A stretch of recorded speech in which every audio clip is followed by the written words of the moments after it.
Le krach boursier n'a pas eu lieu. Les places financières européennes accusaient lundi le coup après la dégradation de la note des États-Unis, sans toutefois céder à la panique.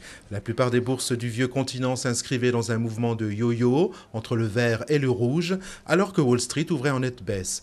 De son côté, la Banque centrale européenne est parvenue à calmer quelque peu les marchés en s'engageant à racheter la dette de l'Espagne et de l'Italie. Claude Guéant veut battre un record en 2011, celui des reconduites à la frontière.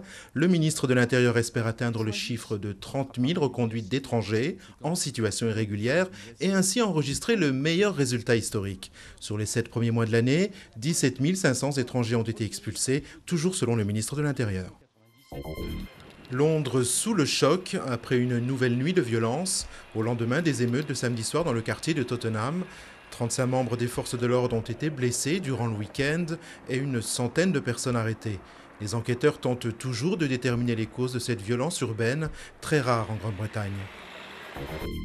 Il est le nouveau chef du gouvernement tibétain en exil. Lobsang Sangay a prêté serment comme nouveau Premier ministre et successeur politique du Dalai Lama.